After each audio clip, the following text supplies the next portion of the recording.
Hey guys, welcome to today's lesson. We are talking protein, and more importantly, why protein is going to be essential, really essential for body recomposition. So that's burning body fat, building lean muscle tissue, essentially so you look and feel fantastic, okay? It's super important for that, and we're going to go through the reason why in today's lesson, the protein advantage. Now, why is protein king? Why do all health and fitness people talk about protein as being the most important thing? It's because protein stands in a class of its own when it comes to body transformation. While carbs and fats are very important and they serve important kind of functions within the body, protein delivers unique benefits that directly impact your physique and your physique goals. So body recomposition. Protein is the only macronutrient that simultaneously supports fat loss whilst promoting muscle gain as well. So this means you get that athletic look. You're burning body fat, you're building muscle tissue.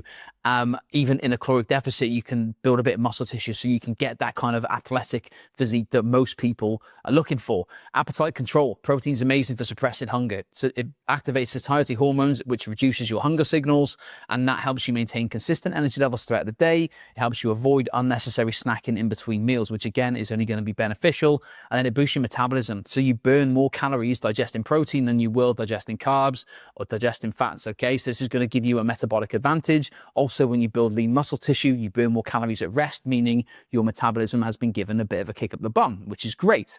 Now, the evidence behind all of this, okay? So the evidence behind why protein helps with fat loss. Well, enhanced satiety is the first one. So protein stimulates CCK, GLP-1, and other gut hormones that signal fullness to your brain. And this reduces overall calorie consumption without being constantly hungry, without always being starving hungry. The thermic effect of food as well. So your body burns approximately 25% of protein's calories during digestion and processing, significantly higher than carbs or fats, and muscle preservation. So adequate protein prevents your body breaking down muscle tissue for energy during calorie deficits, okay? So you maintain muscle tissue and you are going to burn more calories as a result of that, but also you will look a lot better as well, okay?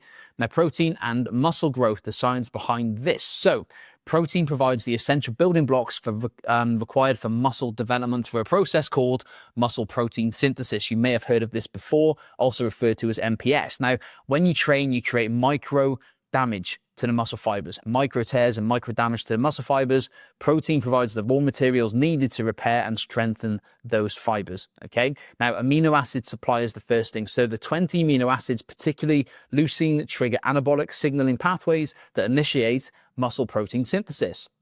Very complex, very fancy terms, I know.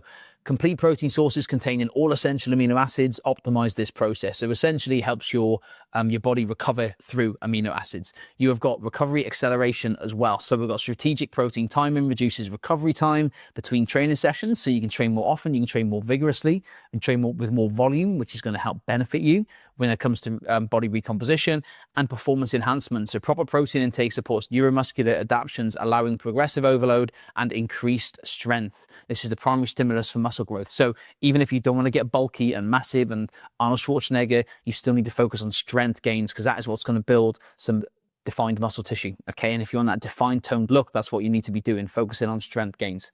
Now, the key question, how much protein do we all need? Well, the general consensus is 1.6 to 2.2 grams of protein per kilogram of body weight. So this is the daily intake based on peer-reviewed research, all right? So that is kind of the general consensus.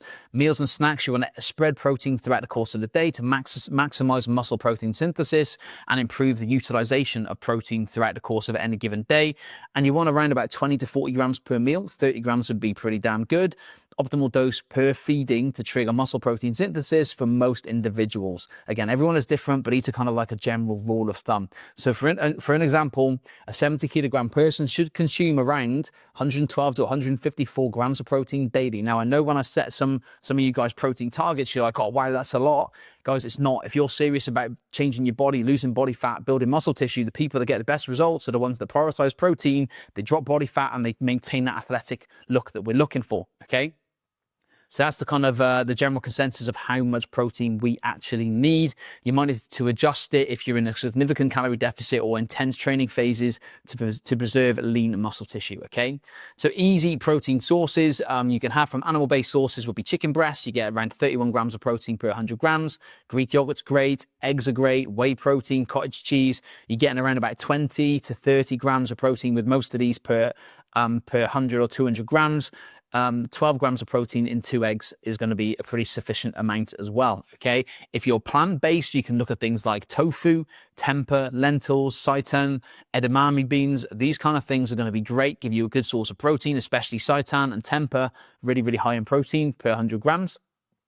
So I want you to aim for kind of a mix of whole food protein sources and convenient options as well. So we're not Olympic athletes, there's going to be convenience involved in this as well, but quality does matter. So the more complete proteins you can get from whole foods is going to really, really help the essential amino acid intake, and that should help create a fundamental foundation of your protein intake, okay? Now you can get the convenient stuff like protein bars, protein shakes, of course, to bump that protein up, but the vast majority should come from whole foods. Common protein mistakes that people make. Okay, so the backloading trap is the first one. You consume most of your protein at dinner in the evening. It leaves your muscles undernourished for around about 20 hours. This pattern fails to maximize your kind of muscle protein synthesis throughout the day. So don't leave it until the last meal. Protein misconception. So most people overestimate their protein intake by 30 to 50%. So a chicken breast at a restaurant might be 40 grams of protein, but the one you have at home could be 20 grams of protein, okay? So we just need to be wary of that as well. And the post-workout window. So skipping post-exercise nutrition means missing a prime opportunity when your muscles are most receptive to protein. So it's called the anabolic window. It isn't as short as once thought, but timing still matters. So if you can get protein into your system fairly quickly after a workout, I'd probably say within 2 hours would be a great amount of time. If any time in between there would be great. That's going to be more beneficial for muscle protein synthesis, okay? Now, research shows that 91% of people aiming to improve body composition fail to meet the protein targets when first tracking their intake. Awareness is crucial, and it's the first step towards implementation and improving it. So make sure you are aware of how much protein you are consuming. And your protein action plan to finish off this lesson today. So number 1 is track your current intake. So use a food tracking app for 3 to 5 days. Establish your baseline protein consumption. Be honest, be precise, and measure portions as accurately as possible. Prioritize a protein first meal. So restructure your plate by selecting your protein source first, then adding carbs, then adding fats, then adding salads, all that kind of stuff. So protein is first on the plate. Aim for 25 to 40 grams of protein at major meals. If you do that, you'll get your protein target no problem at all. Upgrade your breakfast. So most people only consume 10 to 15 grams of protein at breakfast. Increase this to 30 with options like Greek yogurt, eggs, protein oats, quality protein shake, this kind of stuff, and you will feel far less hungry mid-morning towards lunchtime. And implement your protein bookends, okay? So start your day and end your day with protein-rich meals.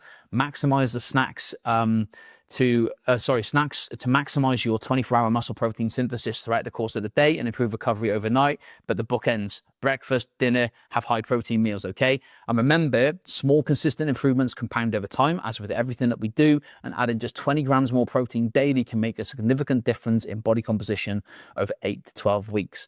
All right, I fired a lot of numbers there to you there, guys, but it's important we get our head around this and why protein is so important for fat loss, body recomposition, looking fantastic. If you have any questions, let me know.